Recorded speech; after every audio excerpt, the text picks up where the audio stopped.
اب وہ بیوی بول رہی ہے جو علم کے اندر ہے. دربار میں آئی اور آنے کے بعد اس نے ایک فصیح بڑی خطبہ دیا اور خطبہ شروع ہوا بسم اللہ الرحمن الرحیم. بھائی ظاہر ہے کہ مجھے پورا خطبہ تو نہیں سنانا, چند جملے عرض کرنے آپ کی خدمت میں. بسم اللہ الرحمن الرحیم.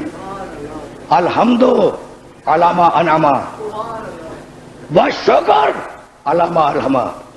حمد و شکر ہے اس اللہ کا, اس اللہ کی حمد ہے, اس اللہ کا شکر ہے کہ نعمت نبوت کے لیے اور نعمت وحی کے لیے ہمارے گھرانے کو منتخب کیا, کسی اور گھر کو منتخب نہیں کیا.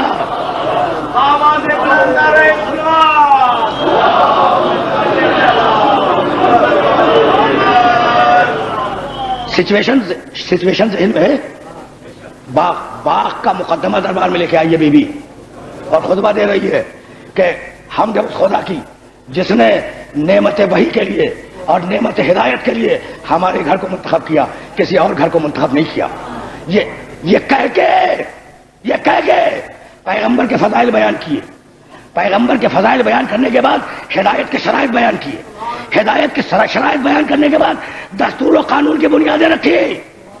دستور و قانون کی بنیادیں رکھنے کے بعد قرآن کے فضائل بیان کیے. قرآن کے فضائل بیان کرنے کے بعد جاہلیت کے حالات بیان کیے کہ تم ایسے تھے, تم ایسے تھے, تم ایسے تھے. میرے باپ نے آگے بدل دیا. تم اونٹنی کا پیشاب پینے والے, تم اونٹنی کی مینگنی کھانے والے, میرے باپ نے تمہیں انسان بنایا. اور کسی کی مجال نہ ہوئی یہ کہنے کی کہ بی بی تم یہ کیا کہہ رہی ہو.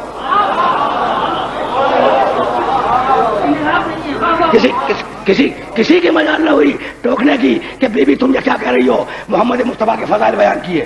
محمد مصطفیٰ کے فضائل بیان کرنے کے بعد ایک مرتبہ شہزادی نے جنگوں کے حالات بیان کیے اور علی کے فضائل بیان کیے. اور علی کے فضائل بیان کرنے کے بعد فلسفہ تشریع اسلامی پہ گفتگو کی کہ حج کیوں, نماز کیوں, روزہ کیوں, زکوٰۃ کیوں. اور بیان کرنے کے بعد 7 آیتیں وراثت کی پڑھی. اب آواز دی, بھائی ٹھنڈے دل سے سنے. فجعل اللہ لکم الایمان تطہیرا لکم من الشرک. بی بی بول رہی ہے اور بھرا ہوا دربار ہے. بھائی میں آپ کی توجہات خصوصیت سے اس منزل پہ مبذول کرانا چاہ رہا ہوں. بی بی جب آئی ہے نا تو ام ایمن کے شانے پہ ہاتھ رکھ کے آئی ہے. ام ایمن کون ہے؟ کنیز. اچھا کس کی کنیز؟ رسول کی کنیز. رسول کے انتقال کے بعد وراثت میں شہزادی کو ملی ہے. اس جملے کو ذہن میں محفوظ رکھیے گا. ام ایمن رسول اسلام کی کنیز ہے. رسول اسلام کے انتقال کے بعد وراثت میں شہزادی کو منتقل ہوئی. تو ام ایمن کے کندھے پہ ہاتھ رکھ کے آئی اور خطبہ دیا فجعل اللہ لکم الایمان تطہیرا لکم من الشرک. اللہ نے ایمان کو تم پر اس لیے واجب کیا کہ تمہارے دلوں کو شرک سے طاہر کر دے. والصلاۃ تنزیہا لکم عن الکبر. اور نماز کو اس لیے واجب کیا کہ تمہارے دماغوں سے تکبر کی ہوا نکل جائے.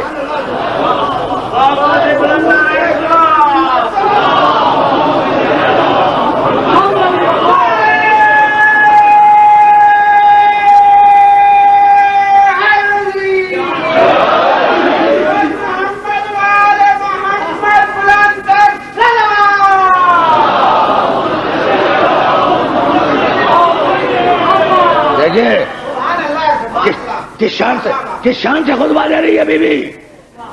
والصلاۃ تطہیرا عن الکبر. نماز کو اس لیے واجب کیا کہ تمہارے دماغوں سے تکبر کی ہوا نکل جائے. والصوم تثبیتا للاخلاص.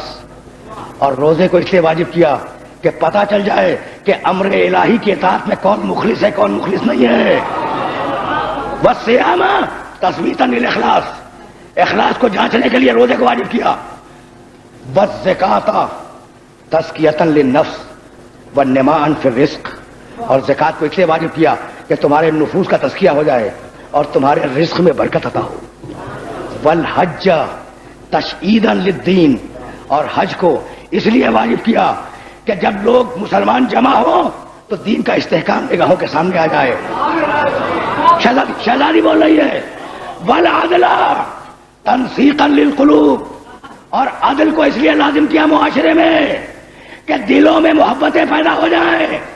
اگر کہیں نفرتیں نظر آئیں سمجھو کہ معاشرے میں عدل نہیں ہے. والعدل تنسیقا للقلوب. عدل کو اس لیے واجب کیا پروردگار نے کہ معاشرے میں محبتیں پیدا ہو جائیں. وطاعتنا نظاما للملہ. اور ہماری اطاعت کو اس لیے واجب کیا کہ امت میں ایک نظام پیدا ہو جائے. وامامتنا امانا من الفرقہ. اور ہماری امامت کو اس لیے واجب کیا کہ تمہارے اختلافات ختم ہو جائیں. بھائی اس جملے پہ رک رہا ہوں میں. شہزادی بھرے دربار میں کہہ رہی ہے کہ اللہ نے ہماری امامت کو واجب کیا. بھرے دربار میں بھائی دربار کی سچویشن ذہن میں ہے صورتحال. بھرے دربار میں شہزادی کہہ رہی ہے کہ اللہ نے ہماری امامت کو واجب کیا. اور بھرے دربار میں کسی کی مجال یہ نہ ہوئی کہ شہزادی کو ٹوک کے کہتا کہ بی بی امام تو ہم بنا چکے.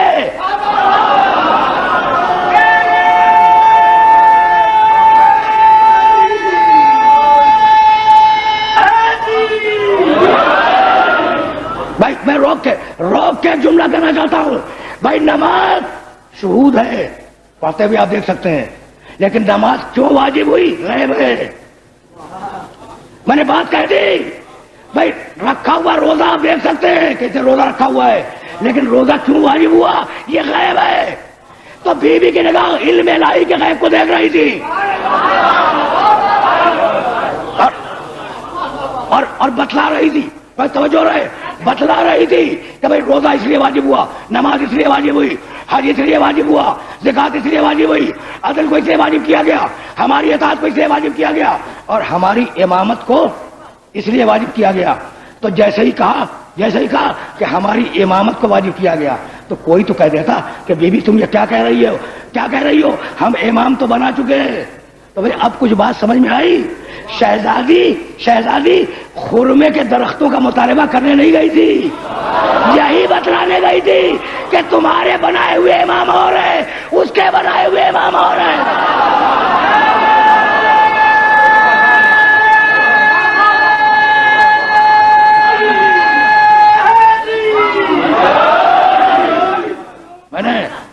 میں نے اپنے محترم سننے والوں کو بہت احمد دی, لیکن بات کو آگے لے جانا ہے. تشریح اسلامی کے فلسفے پہ گفتگو کی کر دی نا گفتگو. نماز یوں واجب ہوئی, روزہ یوں واجب ہوا, اور جب سب کہہ چکی تو ایک مرتبہ بھائی توجہ رہے, ایک مرتبہ 7 آیتیں پڑھی وراثت کی جو قرآن میں ہے. للذکر مثل حظ الانثیین یرثنی و یرث من آل یعقوب. آیتوں پہ آیتیں پڑھ رہی ہیں, اور جب 7 آیتیں پڑھ لی وراثت کی تو حاکم کو مخاطب کر کے کہا کہ بھائی یہ کون سا فلسفہ ہے. اترث اباک ولا ارث ابی, تجھے تیرے باپ کی وراثت مل جائے, مجھے میرے باپ کی وراثت نہ ملے.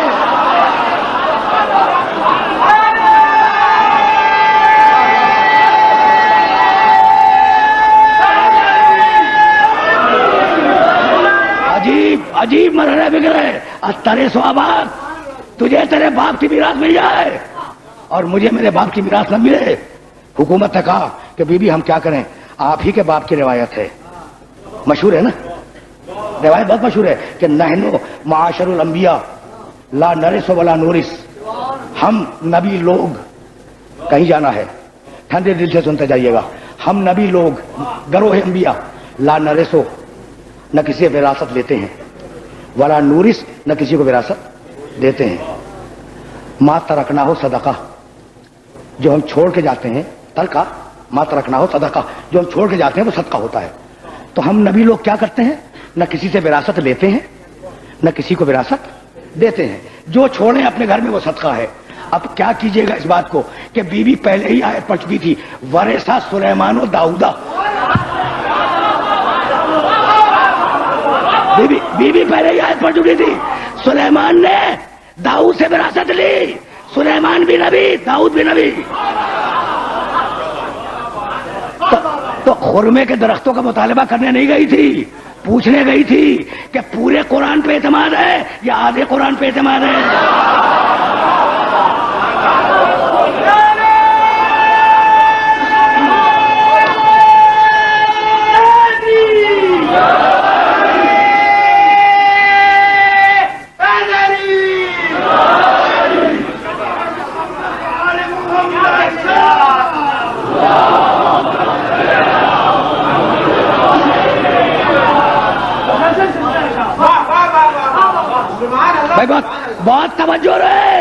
بیوی ہم کیا کریں؟ یعنی میں بہت سوچتا رہا ہوں کہ پیغمبر کا کام ہدایت کرنا ہے نا، تو اب ہدایت اس کی جس کا مسئلہ ہو. آپ کو مسئلہ نماز کی پرابلم ہے اور میں آپ کو حج کا مسئلہ بتا جاؤں، اور جسے حج کی پرابلم ہے اسے زکات کا مسئلہ بتا دوں، تو آپ میری عقل پہ شبہ کریں گے یا نہیں کریں گے؟ عجیب منطق ہے کہ جسے وراثت ملنے والی ہے اس سے تو فرمایا نہیں، اور غیر متعلق شخص سے فرما گئے. یعنی ہے نا قابل غور بات، لیکن مان لو کہا کہ نحن معاشر الانبیاء لا نرث ولا نورث، ہم نبی لوگ نہ کسی کی وراثت لیتے ہیں نہ کسی کو وراثت دیتے ہیں. ما ترکنا صدقہ، تو بیوی یہ تو آپ کے باپ نے کہا تھا، لیکن پھر بھی اگر آپ کوئی گواہ لائیں ہیں تو پیش کریں. اگر آپ کوئی گواہ، میں پورا واقعہ بھی بیان نہیں کر رہا ہوں، بہت تفصیلی ہے واقعہ، اگر آپ کوئی گواہ آئی ہیں تو اسے پیش کریں. تو کندھے پہ ہاتھ کرنا ام ایمن کے، ام ایمن کو تھوڑا سا آگے کر دیا، کہا یہی تیری گواہی کے لیے کافی ہے.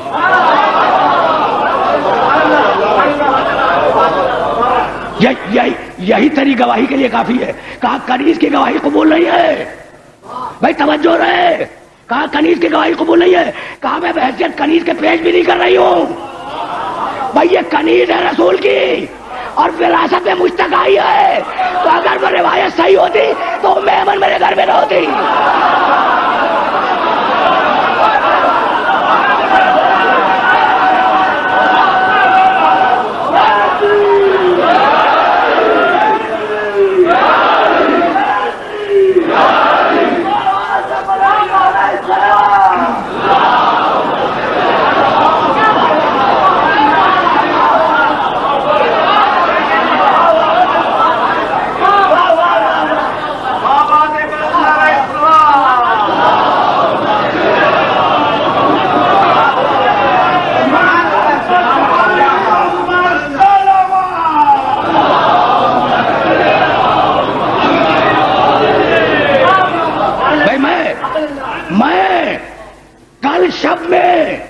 امام بارگاہ ابو تراب بھی عرض کر رہا تھا کہ ارے محمد نے روٹیاں اٹھا کے دے دی، بھوکے رہے.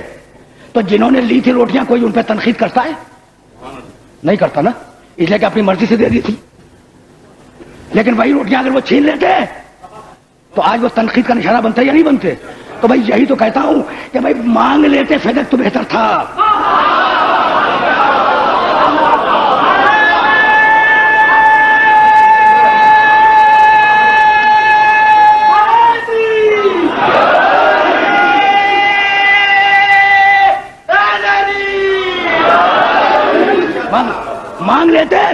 مانگ لیتے تو بہتر تھا، اس لیے کہ بیوی کی نگاہوں میں خرمے کے چند درختوں کی کوئی اہمیت نہیں تھی. یعنی تم یہ سمجھتے ہو کہ وہ خرمے کے چند درخت انہیں مانگنے گئی تھی؟ بھائی جس کے محل میں جنت ہو،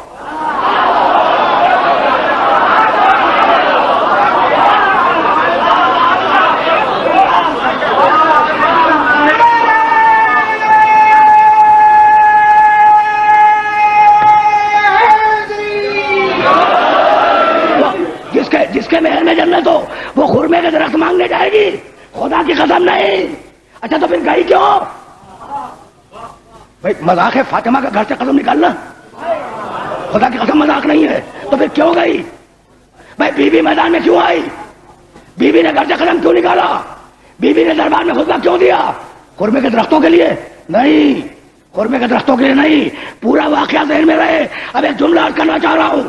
بھائی بیوی نے آیتیں پڑھی، جواب میں حدیث پڑھی گئی، یہی ہوا نا. تو بیوی کہنے یہ گئی تھی، خرما مانگنے نہیں گئی تھی. بیوی کہنے یہ گئی تھی. بھائی توجہ رہے کہ کل میرا باپ حدیث لکھنا چاہتا تھا تو تم نے کہا تھا کہ قرآن کافی ہے، اور آج میں قرآن کی آیتیں پیش کر رہی ہوں، تم جواب میں حدیث پیش کر رہے ہو. تمہارا ایمان حدیث پہ ہے نا قرآن پہ؟